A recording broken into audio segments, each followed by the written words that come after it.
يعني هذا الموضوع المج.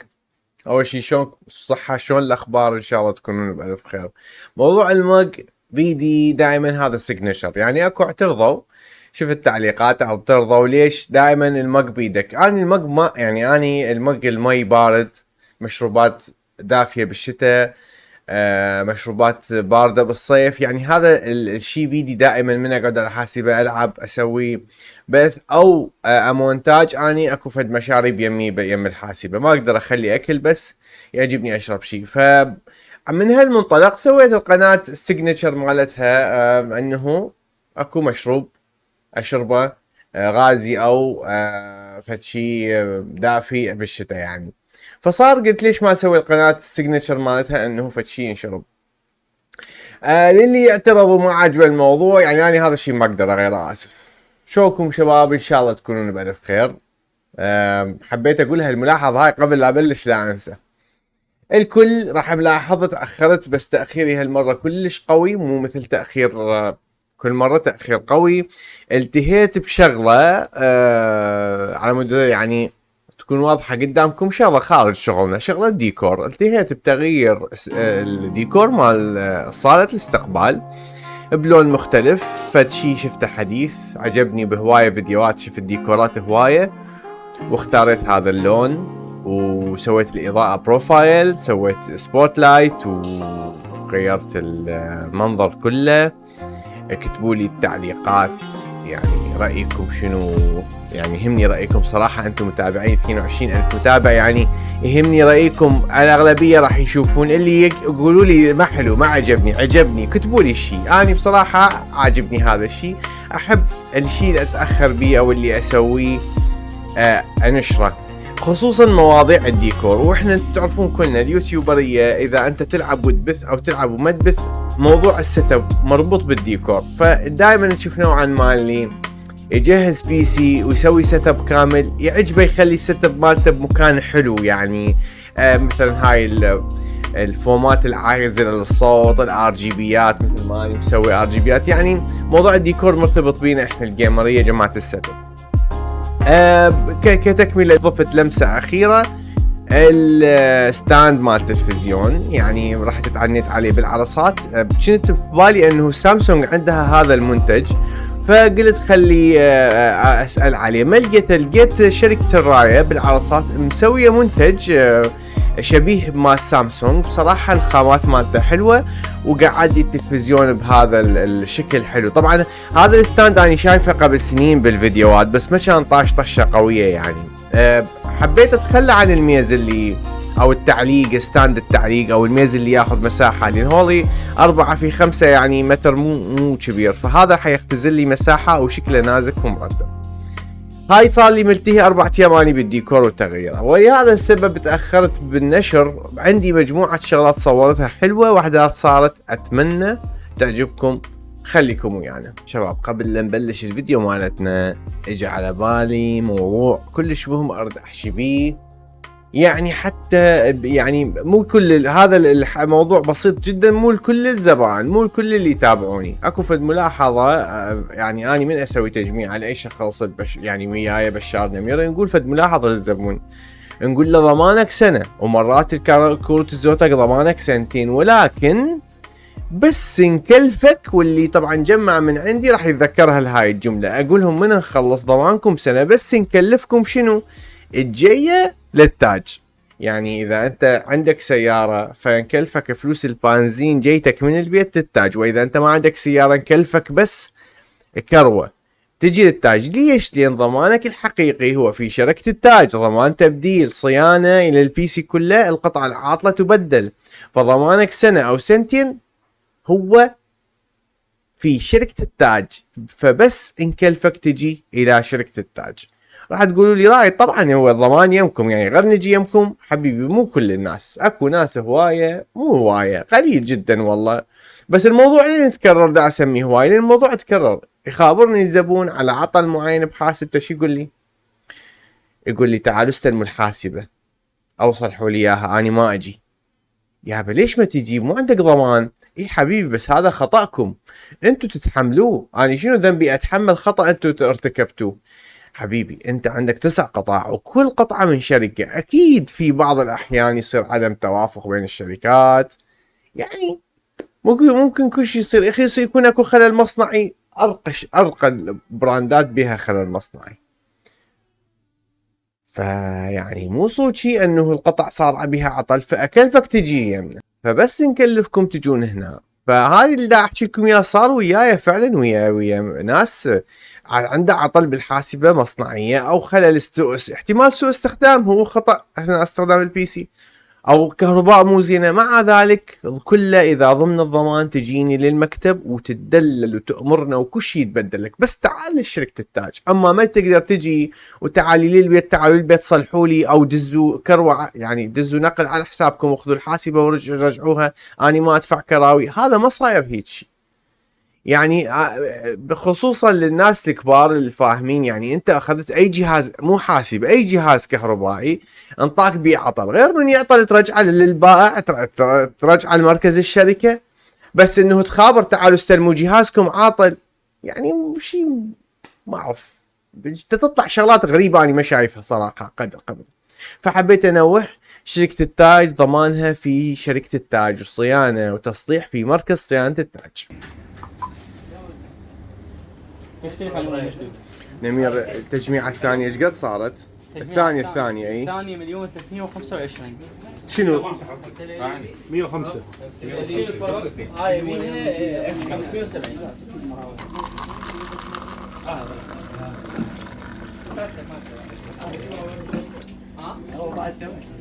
ال جي؟ لا ما في شيء. عزيزي هو ده التأكيد. حبيبي عليكم السلام. بس اعطيني السي بي يو والكارت اريد اعرضهن. 13400 و360 تي اي موجودة. يقول لك احمد راح اخلين على بورد بي 660، خلينا نشوف ايش قد تصير. اي باراكودا محمد عبد الرضا، تجميعته صارت ب1,550,000. شنو البيها؟ بيها سي بي يو 13400 اي 5،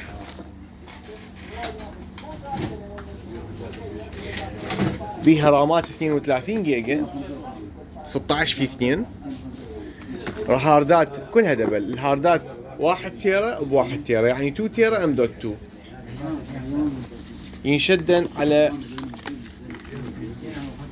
ينشدن على هذا البورد اللي هو ام دوت 2 بام دوت 2، عندك 2 ام دوت 2 يجي اكو مشتت بورد بي 660، كارت 3060 تي اي من شركة زوتاك، ضمان عليه سنتين. وطبعا واحدة من الامور اللي غلت سعر التجميعة مو بس الرامات والام دوت 2، الكولر ايضا ماي 360 ملم ابيض، مع هذا الكيس اللي هو الكيس يعتبر فل تاور. ها عيني.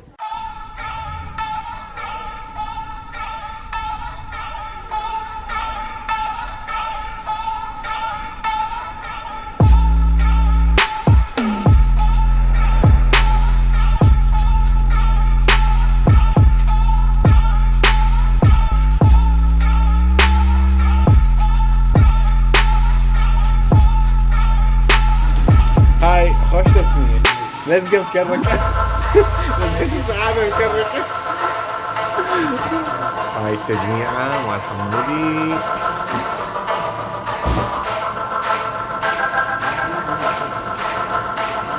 يعني هاي بالنسبة لي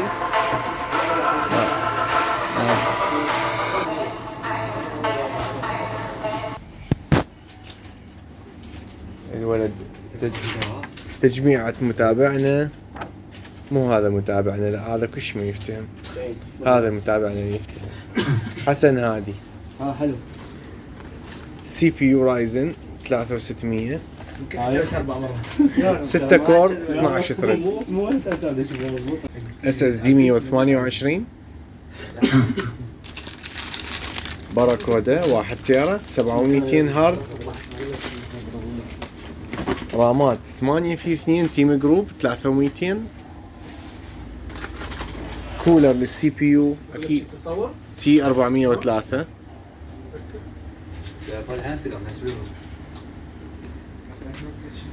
بي 450 ام، اكو مشتت بسيط من السي بي يو، ام دوت 2، 4 سلوتات ميموري،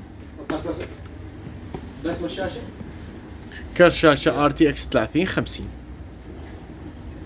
باور سبلاي 650 واط جولد. صارت التجميعة 988 ألف. بس الشاشه وورقه الضمان. وهذا كيس الكسندر وال 650 واط اللي هو الجولد الباور سبلاي مالته.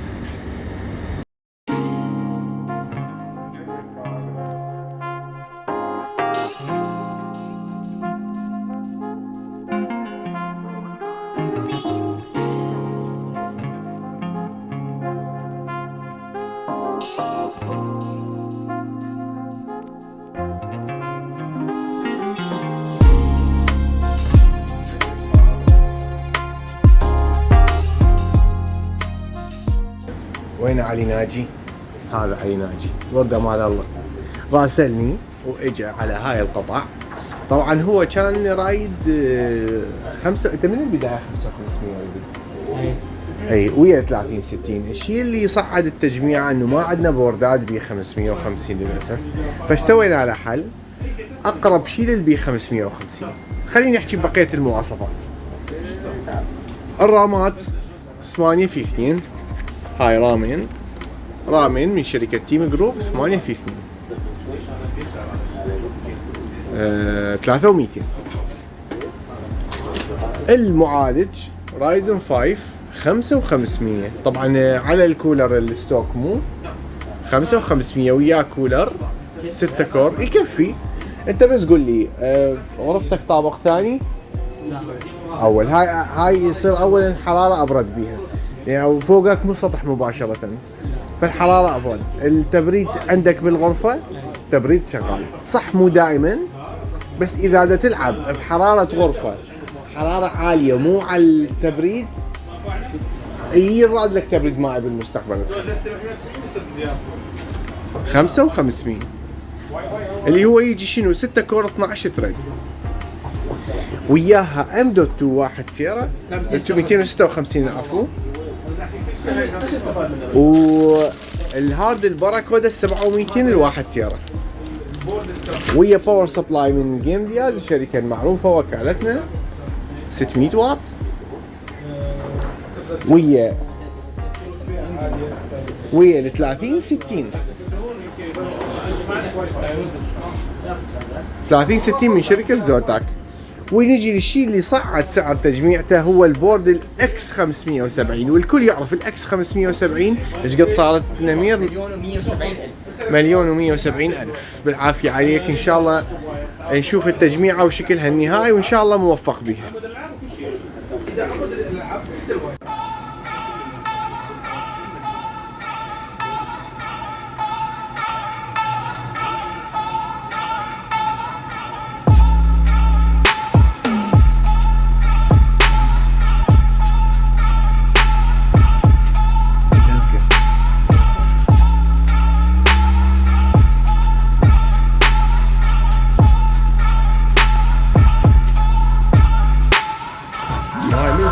يعني دشنت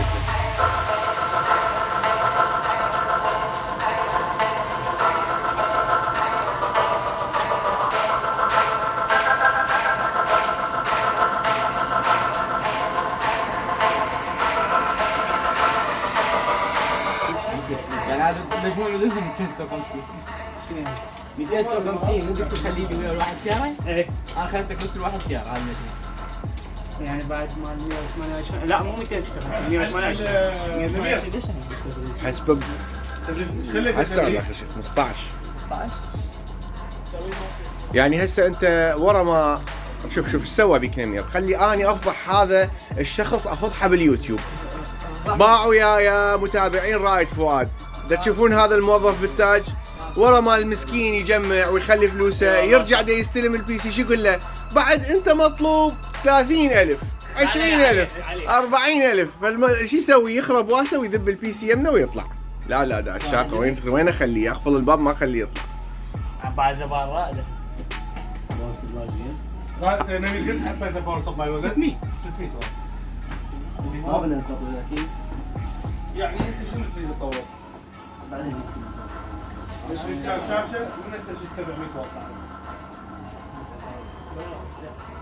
236 عدة والواحد هذا 128 الساعة 200 اي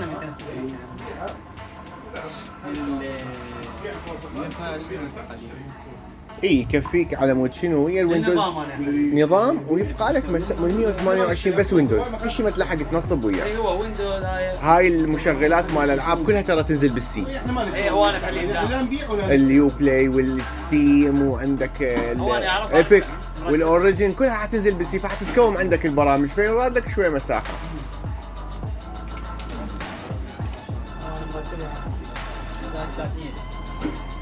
عم علي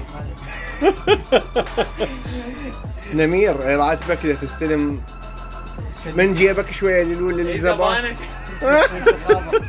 المخزون اثنين بطل وهاي بشار ويا الجماعه، يعني ما اعرف اذا اشوف الوجوه مال الولد شلون بشار وياكم بالتجميعات. ها ما قصر وياكم كل شيء. كان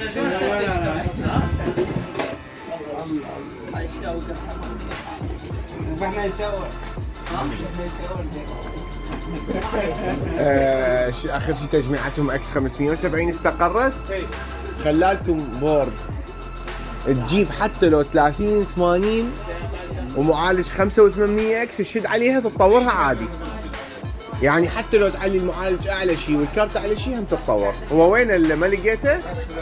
هسه اللي علاوي ينزله. حياك وين اكس 570؟ هاي مليون و190. شنو اللي بيها؟ ويا زين هاي انشرها شغلهم للمتابعين. بس انا اقول لك اكو مشكله صغيره، البورد هذا كل التجميعات نفس الشيء. اخر شيء خليته الولد هو هذا ب 550 ام كي. سد الكاميرا، سد التصوير، طفي الكاميرا. طفي الكاميرا. عفوا. في 550 اخر قطعه. كولر هوائي تي 403. وين عمي؟ هاي 220 مليون و220.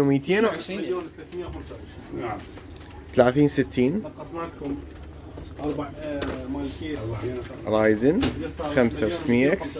نعم ويا الخصم مالتي صارت مليون و275. رامات 256 وب1 تيرا ام دوت 2. ما عاد الشاشه. الشاشة والله شوف شلون 800 الرامات 8 في 2 16 والبورد بي 550. يا كيس نمير تالوس اي 3 الاسود مليون و220 الف. خلينا نشوف شكلها النهائي.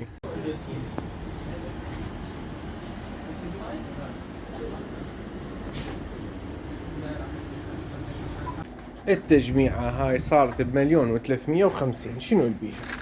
بيها الهاردات عبارة عن SSD و HDD 1 تيرا 256. بورد بي 660 ام. شنو اللي ببالك؟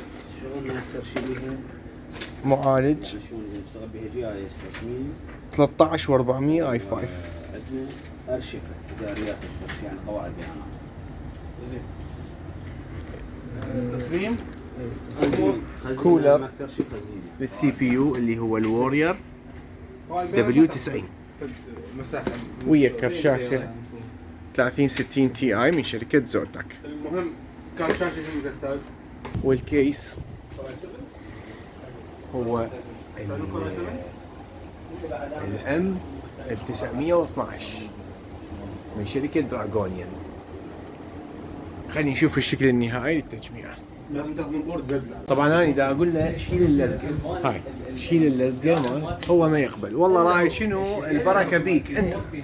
اني هسه راح اشيل لك اللزقه. دايسكي وتجميعة جريندايزر. هذا هنا الكيس ملقب بكيس جريندايزر، هو شكله جريندايزر يعني.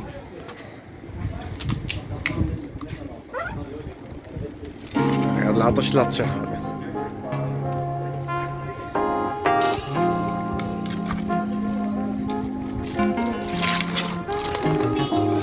عيني.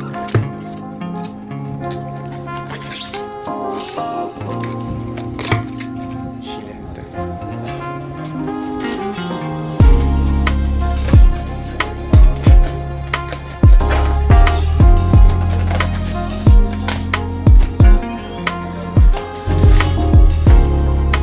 شنو هي؟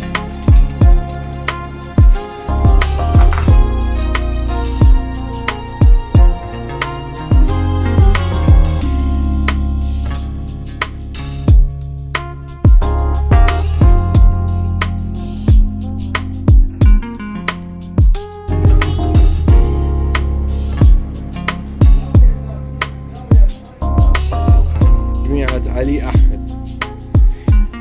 تجميعة علي أحمد 1,286 الكيس صار. المعالج مالتنا 13,400. رامات جبناها جديد من شركة باتريوت. هذا الفايبر 8 في 2 3,200.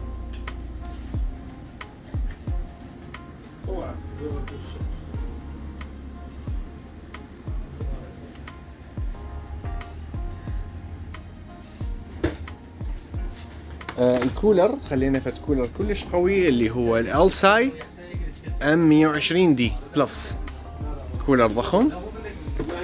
الخزن مالتنا عبارة عن M.2 1 تيرا شركة تيم جروب. الكارت 3060 توين ايدج. والبورد بي 660 بمشتت.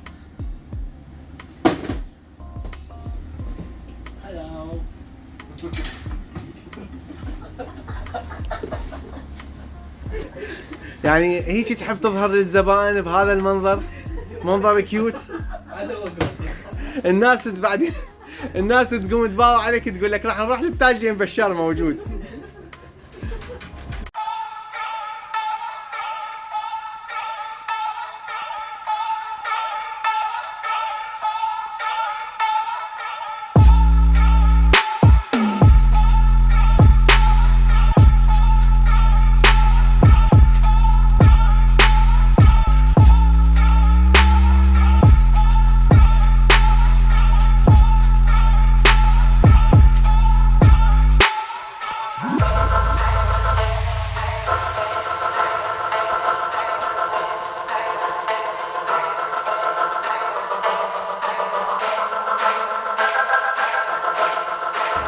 نمير عنده فضول يعرف شكل الرام شلون.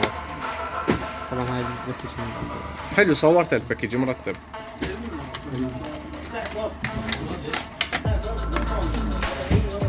والله مرتب، انا اشوفها حلو راح يطلع ديزاين RGB.